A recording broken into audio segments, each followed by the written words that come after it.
One can clearly appreciate the unique nature of the integral yoga when one reflects on the preparation needed for the practice when compared to the preparations required for numerous other paths of yoga. The 8 steps set forth in Patanjali's Yoga Sutras include 2 preparatory stages called yamas and niyamas. These set forth purifications of the physical, vital, and mental being so that the further practices can bear fruit and not wind up harming the practitioner.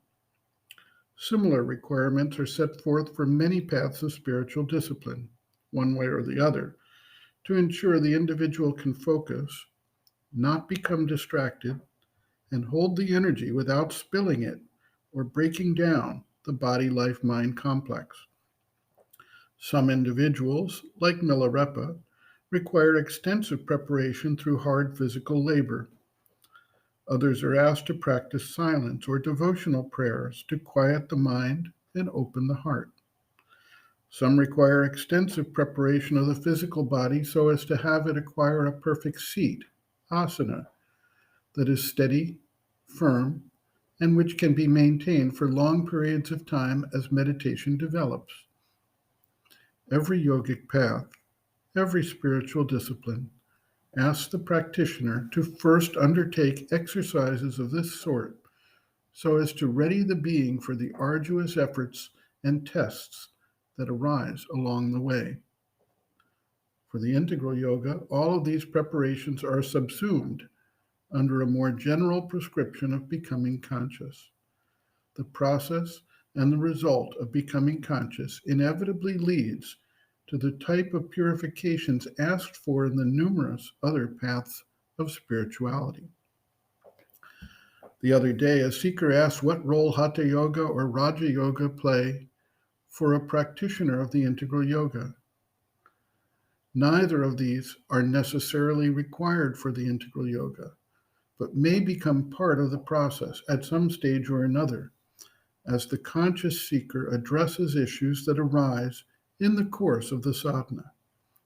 Every science, every branch of human knowledge, human activity, and human energy may be called to play a role at a certain stage. The conscious individual learns to wield these tools to address difficulties or to support progress in the mind, life energy, or the body to the extent that he finds they will aid the process and without being attached to them as permanent stages. For instance, the disciplines of Hatha Yoga may help to train the body, aid in the increasing awareness and consciousness of the body, and make it strong, flexible, and resilient. The disciplines of Raja Yoga may do something similar for the nervous envelope and the mind. Yet, in the end, once the need has been dealt with, the practitioner can and should put aside the tools in order to continue to progress into the next phase or stage of yogic development.